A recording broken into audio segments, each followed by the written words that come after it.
Indian ബാങ്കുകളിൽ നിന്ന് വൻതുക വായ്പ എടുത്തു മുങ്ങിയ നീരവ് മോദി, വിജയ് മല്യ, സഞ്ജയ് ഭണ്ഡാരി എന്നിവർക്കെതിരെ നിലപാട് ഘടിപ്പിച്ച് കേന്ദ്രം ഇവരെ പിടികൂടുന്നതിനായി CBI, ED, NIA എന്നീ അന്വേഷണ ഏജൻസികൾ ബ്രിട്ടനിലേക്ക് പോകും. വിവരങ്ങളുമായി ജിൽബി ചേരുകയാണ്. ജിൽബി, ഈ ബ്രിട്ടനിലേക്ക് പോകുന്നത് നല്ലത് തന്നെ, അവരെ പിടികൂടേണ്ടതാണ്. പക്ഷേ എത്ര നാളായി ഈ പ്രശ്നം നമ്മുടെ രാജ്യം അഡ്രസ്സ് ചെയ്യപ്പെട്ടിട്ട്? എത്ര നാളായി ഇവർക്കെതിരെ കർശന നടപടി ഉണ്ടാകുമെന്ന് കേന്ദ്രം പറഞ്ഞിട്ട്?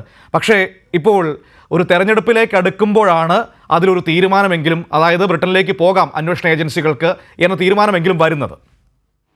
മനു, തീർച്ചയായും. അതായത് തെരഞ്ഞെടുപ്പ് അടുത്തിരിക്കുന്ന സാഹചര്യത്തിലാണ് ഇത്തരത്തിലുള്ള നീക്കങ്ങളൊക്കെ ഇപ്പോൾ കേന്ദ്രം ശക്തമാക്കുന്നത് എന്ന് പറയേണ്ടിയിരിക്കുന്നു. കാരണം നേരത്തെ തന്നെ ഇവരെ പിടികൂടണം അല്ലെങ്കിൽ പിടികൂടാനായിട്ടുള്ള ശ്രമങ്ങൾ നടത്തുന്നു എന്നൊക്കെ പറയുന്നതല്ലാതെ ഇത്രയും കാലം നീട്ടിവെച്ചുകൊണ്ട് പോയിട്ട് ഇപ്പോൾ തെരഞ്ഞെടുപ്പ് അടുത്തപ്പോൾ ഇത്തരത്തിൽ ഇപ്പോൾ അന്വേഷണ ഏജൻസികളെ ബ്രിട്ടനിലേക്ക് അയക്കാനുള്ള ഒരു തീരുമാനം കേന്ദ്രം എടുത്തിരിക്കുകയാണ്, അല്ലെങ്കിൽ അത്തരത്തിലുള്ള ഒരു നീക്കമാണ് നടത്തിയിരിക്കുന്നത്. CBI, ED, NIA എന്നീ അന്വേഷണ ഏജൻസികളെയാണ് ഇപ്പോൾ ബ്രിട്ടനിലേക്ക് അയക്കാൻ തീരുമാനിച്ചിരിക്കുന്നത്.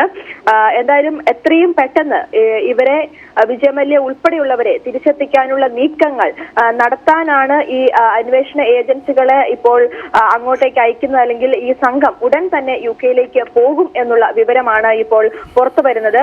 അതായത് ഈ പ്രധാനമായിട്ടും സഞ്ജയ് ഭണ്ഡാരി, അതുപോലെ തന്നെ നീരവ് മോദി, വിജയ് മല്യ തുടങ്ങിയവരാണ് ഈ പട്ടികയിലുള്ളത്. അവരെ തിരിച്ചെത്തിക്കാനുള്ള ശ്രമമാണ് നടത്തുന്നത്. UK മറ്റു രാജ്യങ്ങളിലും ഇവർക്കുള്ള സ്വത്ത് കണ്ടുകെട്ടാനുള്ള നീക്കങ്ങളും സജീവമായിട്ട് നടത്തുന്നുണ്ടെന്ന് പറയുന്നു. വിദേശകാര്യ മന്ത്രാലയത്തിൽ നിന്നുള്ള ഉന്നത ഉദ്യോഗസ്ഥന്റെ നേതൃത്വത്തിലാണ് അന്വേഷണ സംഘം UK പോവുക.